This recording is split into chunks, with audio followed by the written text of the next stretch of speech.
یہ اللہ نے نہیں بتایا کہ فلاں جگہ پہ جا کے دعا کرو تو قبول کروں گا، نہیں، تم روزے دار ہو، ماہ مبارک رمضان میں بس دعا کرو میں قبول کروں گا، یعنی اتنی گارنٹی اللہ نے، اللہ کے رسول نے دے دی اس میں۔ اب جانتے ہیں کہ اللہ کا کہ رسول کا جو قول ہوتا ہے گویا کہ خدا کے قول ہے، جو ان نے جو گارنٹی نبی نے دے دی وہ ایسے ہے گویا کہ وہ گارنٹی اللہ نے دے دی ایک ہی، یعنی کیونکہ نبی اعظم اللہ کے وحی کے بغیر تو کلام ہی نہیں کرتے، جب ان کی وحی کے بغیر کلام نہیں کرتے تو بس ان کا جو بھی کلام ہوگا وہ کلام خدا ہوگا۔ تو اب یہ نبی جو گارنٹیاں ہمیں دے رہے ہیں یہ گویا کہ نبی نہیں دے رہے، اللہ دے رہا ہے۔ وَعَمَلُكُمْ فِيهِ مَقْبُولًا وَدُعَاءُكُمْ فِيهِ مُسْتَجَابٌ، تمہاری دعا اس میں مستجاب ہوگی، دعا قبول ہوگی۔ ایک اور روایت ملتا ہے کہ اگر کوئی انسان ایک لقمہ حرام کا کھا لے تو اس کی 40 دن دعا قبول نہیں ہوتی، مگر اس مہینے میں اللہ نے یہ بھی نہیں کہا کہ تم حرام نہ کھاؤ تو دعا قبول کروں گا۔ میں یہ نہیں کہنا چاہ رہا کہ کوئی حرام جا کے کھائے، نعوذ باللہ، یہ بھی ہمارا المیہ ہے، بس بات نکلی ہے تو میں بات کہہ دوں ورنہ میرے موضوع میں نہیں تھی۔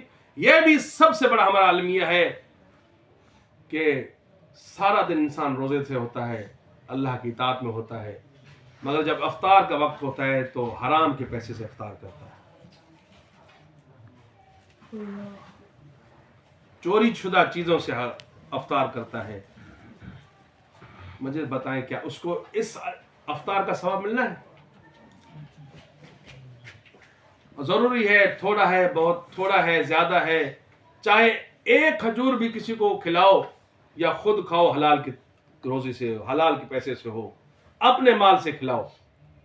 کوئی انسان اگر کسی بادشاہ کا خزانہ ہی لٹا دے اس کو تو کچھ نہیں ملنا نا، اس انسان کو وہی ملنا ہے جو اس کے اپنے جیب سے نکلے گا، جو اس کا اپنا مال ہوگا۔ راہ خدا ہم دیکھیں بہت سے بڑے بڑے مجلسیں ہوتی ہیں، 2 دن 3 دن مجلسیں ہوتی رہتی ہیں، پتہ چلتا ہے یہ پیسہ تو رشوت کا ہے، پیسہ تو فلاں کا ہے، ان مجلسوں کا کوئی ثواب نہیں، یعنی باقیوں کو ثواب ملے گا، اس بندے کو کوئی ثواب نہیں۔ اگر کوئی انسان اپنے پیسے سے، حلال کے پیسوں سے ایک مجلس کرے تو وہ افضل ہے اس مجلسوں سے جو 3 دن مجلس ہو رہی ہے لیکن حرام کے پیسوں سے ہو رہی ہے۔ یہی مسئلہ ہے، اگر کوئی کسی کو افطار کرا رہا ہے یا خود کر رہا ہے تو حلال کے پیسوں سے کرے، چاہے ایک کھجور ہی کیوں نہ کھلا دے، ایک کاسا پانی کا ہی کیوں نہ پلا دے، حلال کے پیسوں سے۔ میں بتلانا یہ چاہ رہا تھا کہ عام طور پہ یہ روایت میں ملتا ہے کہ جو انسان ایک لقمہ حرام کھا لے تو اس کے 40 دن تک دعا قبول نہیں ہوتی، مگر اس میں یہ قید نہیں۔ فرض کرتے ہیں کہ 29 شعبان کو کسی نے حرام کھایا ہے تو پہلی رمضان کو وہ دعا کرے تو اللہ یہ نہیں کہہ کر اس کے بات کو رد کرے گا کہ تم نے حرام کھایا ہو، یہ کہنا چاہتا ہوں۔ بس بہت سی چیزیں ہیں اس خطبے میں بیان کرنے کے لیے، مگر بس یہ کہنا چاہ رہا ہوں کہ یہ ماہ مبارک رمضان ہمارے لیے اللہ نے مغفرت، برکت اور رحمت کا مہینہ قرار دیا ہے، اور ہم سب سے زیادہ ہمیں چاہیے کہ اس مہینے میں ہم رحمتیں، برکتیں اور مغفرت کو سمیٹیں۔ اور یہ ایسا نہیں ہے کہ یہ روزہ اللہ نے کوئی ہمارے اوپر نعوذ باللہ کوئی عذاب بھیجا ہے، نعوذ باللہ۔ اللہ بار بار کہہ رہا ہے کہ یہ مغفرت کا مہینہ ہے، یہ رحمت اور برکت کا مہینہ ہے، اس کو لوگ اذیت نہ سمجھیں، اذیتوں کا مہینہ نہیں ہے، رحمت و برکتوں کا مہینہ ہے۔ اس میں زیادہ سے زیادہ اللہ کی رحمت کو سمیٹیں، برکتوں کو سمیٹیں، اللہ سے معافی مانگیں۔ اور قرآن حکیم میں تو اللہ نے ارشاد فرمایا کہ یا ایھا الذین آمنوا کتب علیکم الصیام کما کتب علی الذین من قبلکم لعلکم تتقون۔ اے صاحبان ایمان، ایسا نہیں ہے کہ روزہ فقط تم پر فرض کیا گیا، تم سے پہلے جتنے بھی امتیں گزری ہیں سب پہ روزہ فرض تھا۔ یعنی یہ گویا کہ اللہ ہمیں یہ بتلانا چاہ رہے ہیں کہ یہ اس کو اذیت مت سمجھو، رحمتیں برکتیں ہیں، اور رحمتیں برکتیں تو اللہ ہر امت پہ اللہ نے بھیجی ہیں۔ ہاں یہ ہوتا ہے کہ ما سبق میں ہر دور کی تقاضا مختلف ہوتی ہے نا، آج کے دور کی تقاضا الگ ہے، نبی اعظم کے دور کی تقاضا الگ تھی، اس سے پہلے والے انبیاء کی امتوں کے تقاضے الگ تھے، تو ان تقاضاؤں کے الگ ہونے کی وجہ سے اللہ نے جتنی شریعتیں بھیجی ہیں کچھ حکم دیے پھر کچھ واپس لے لیے. لیکن روزہ ایسا یعنی کیا کہوں، ایسا عمل تھا کہ جس کو اللہ نے تمام امتوں پر واجب قرار دے دیا. یعنی ہر دور کی تقاضا تھی کہ اس میں روزہ ہونا چاہیے. میں یہ کہنا چاہ رہا ہوں ہر دور کا تقاضا رہا ہے کہ اس میں روزہ کا ہونا لازمی ہے. اب میں یہ کیوں کہہ رہا ہوں؟ اس لیے کہہ رہا ہوں کہ کوئی ایسا دور ہو سکتا ہے کہ جس دور میں اللہ کی رحمت کی ضرورت نہ ہو، جس میں اللہ کی برکتوں کی ضرورت نہ ہو، مغفرت کی ضرورت نہیں. ہر زمانے میں ضرورت ہے، ہر انسان کو ضرورت ہے کہ اللہ کی رحمت شامل حال رہے، اللہ کی برکت شامل حال رہے. اللہ سے معافی کے طلبگار ہر دور میں انسان رہتا ہے. تو یہی اللہ نے اس آیت میں فرمایا. اور اس آیت میں اللہ نے اس کی حکمت بھی بتائی ہے. حکمت کیا ہے؟ لعلکم تتقون، تاکہ تم تقوی اختیار کرو. اچھا، یہ اب لعلکم کا مطلب یہ نہیں کہ عربی میں لعل جو ہے وہ شاید کے معنی دیتا ہے کہ امید کرتے ہیں کہ ایسا ہو جائے. نہیں، یہ تب ہوتا ہے جب آپ اور ہم کہیں. جب اللہ ایسی بات کرتا ہے تو وہ شاید والی بات نہیں ہوتی، وہاں کنفرم ہوتی ہے. اللہ کہنا یہ چاہ رہا ہے کہ تم روزہ رکھو، تم سے پہلے والی امتوں پر بھی فرض تھا، اس لیے رکھو تاکہ تم تقوی اختیار کرو. بس آخری دو چیزیں اور پھر دو مسائل کر کہ تقوی، اس میں اللہ کہہ رہا ہے کہ تم روزہ رکھو تاکہ تقوی اختیار کرو، تمہیں متقی بنو، پرہیزگار بنو. اور یہ ماہ مبارک رمضان تقوی اختیار کرنے کے لیے بہترین ذریعہ ہے. کیسے؟ بھائی عام طور پہ انسان کہتا ہے کہ مولانا ہم اس معاشرے میں جس معاشرے ہم جی رہے ہیں اس معاشرے میں سوال ہی پیدا نہیں ہے کہ ہم رشوت سے بچ جائیں. جس معاشرے میں رہتے ہیں سوال ہی پیدا نہیں کہ ہم حرام سے بچیں، اس سے بچیں، اس سے بچیں. یعنی اپنے خود ساختہ باتیں بنا کے پیش کرتا ہے. لیکن اللہ تبارک و تعالیٰ نے اس مہینے کو قرار دے کر ہمارے سب بہانے میں جس کاہلے بہانے اللہ نے لے لیے کہ یہ وہ مہینہ ہے کہ جس مہینے میں اللہ کے حکم پر ہم حلال چیزیں کھانا ترک کر دیتے ہیں. اب سوال بنتا ہے نا بھائی، جب ایک مہینے میں انسان حلال کھانا ترک کر سکتا ہے تو باقی 11 مہینوں میں حرام کیوں نہیں ترک کر سکتا؟ یہ سب سے بڑا پیغام ہے اس آیت سے. لعلکم تتقون. سبحان اللہ، سبحان اللہ. بس آج شب جمعہ ہے، دو جمعہ مساک ہے. آج شب جمعہ ہے اور کربلا میں بیٹھے ہیں. آیت اللہ واحد خراسانی فرماتے ہیں کہ جب شب جمعہ ہوتی ہے تو انبیاء آتے ہیں حسین ابن علی کی زیارت کو. حسین کی دکھیاری ماں زہرا بھی آتی ہیں. ایک روایت میں ملتا ہے کہ جب ملائکہ آتے ہیں نا حسین کی زیارت کو اور واپس ہوتے ہیں، آقا وحید خراسانی فرماتے ہیں کہ جب وہ ملائکہ واپس ہو رہے ہوتے ہیں اور ان پر جناب زہرا کی نظر پڑتی ہے تو جناب زہرا چیخ مار کر روتی ہیں. آقا فرماتے ہیں کہ اتنا روتی ہیں کہ ملائکہ اپنی تسبیح و تحلیل چھوڑ دیتے ہیں. پھر زہرا کو چپ کرانے کے لیے نبیوں کے سردار کو بلایا جاتا ہے. آقا فرماتے ہیں کہ آخر منظر کیا ہوتا ہے، کیوں چیخ مارتی ہیں؟ آقا فرماتے ہیں منظر جناب زہرا کو وہی یاد آتا ہے جو امام رضا نے ابن شبیب کو بتایا تھا. فرمایا تھا یا ابن شبیب ان کنت باقیا لشیء، اے ابن شبیب جب تم رونا چاہو سب سے پہلے فبکی للحسین، میرے حسین پہ رونا. فإنہ ذبح کما یذبح الکبش، اے ابن شبیب میرے دادا حسین کو اس طرح ذبح کیا گیا جیسے بھیڑ کو ذبح کیا جاتا ہے. ایک عالم سے میں نے سنا